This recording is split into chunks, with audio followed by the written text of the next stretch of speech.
flowers. It's very sweet of you. You look amazing. You don't look so bad yourself. Come in.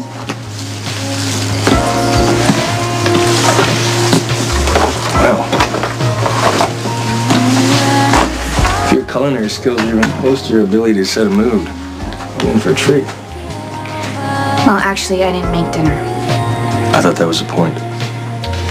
I figured, why wait? Why do we need to waste any time?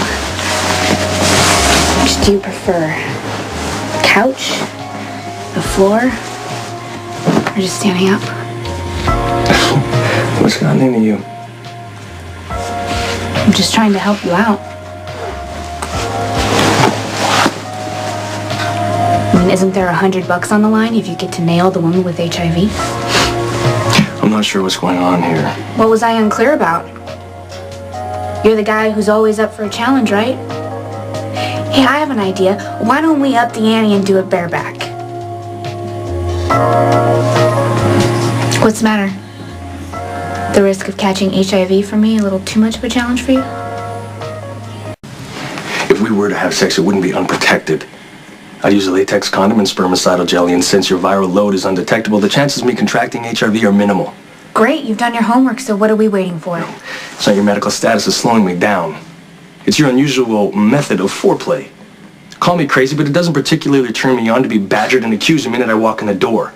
Now, I don't know what's going on here, but you're obviously insulted or furious somehow that I'm here, even though I was invited, so forgive me. But I'm gonna pass on your little offer. Oh, are you sure about that? I mean, there is $100 on the line, and I wouldn't want you to lose a bet. That's the second time you mentioned $100. I heard you on the phone, Patrick. You bet someone $100 that you could get into bed with me. Well, you know what? You're gonna have to pay up on that one because I wouldn't sleep with you if I was virus-free and you were the last man on Earth. When I first met you, I thought you were the most shallow person I'd ever met. I guess this just proves that first impressions are the most accurate. You know what happened, how nice you were being during the epidemic? Complimenting me on how I was taking care of things, worried about my lack of sleep. Obviously, I was sick and delirious. No. Not when you reassured me about how I was dealing with my father. Well, I guess you fooled me then, didn't you? You do a reasonable impression of a human being with depth. Maybe even the hint of a soul. But that's just surface. Patrick the surgeon is exactly all flash and technique.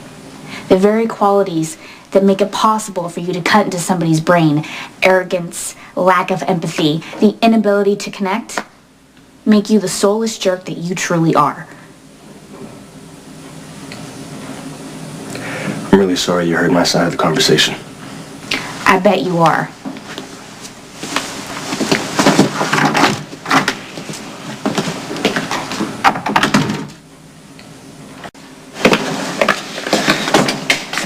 Gotta hand it to you. When you're right, you're right. Yeah, the jury's still out on that. No, the verdict is officially in. I was sure even you couldn't pull it off, but obviously you're more persuasive than I thought. Just have to approach it from the right angle. Well, if you ever teach a seminar, sign me up. I'd love to acquire your technique. In the meantime, a bet is a bet. You got her to do it. Here's your money.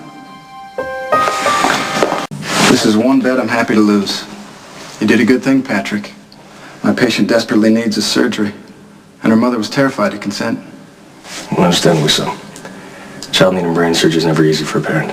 Well, without it, my patient would have died. By convincing her mother, you saved a little girl's life. Yeah.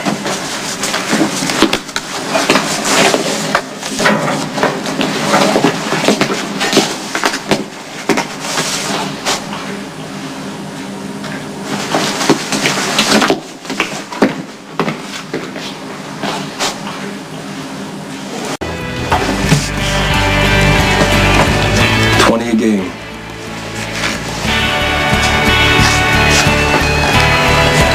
Be warned.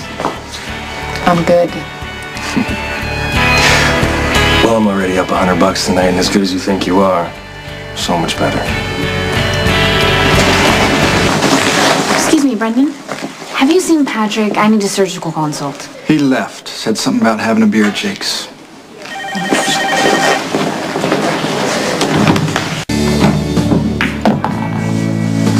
How about that? It's all yours. You know what? I'd rather have a dance instead. I think I can manage it.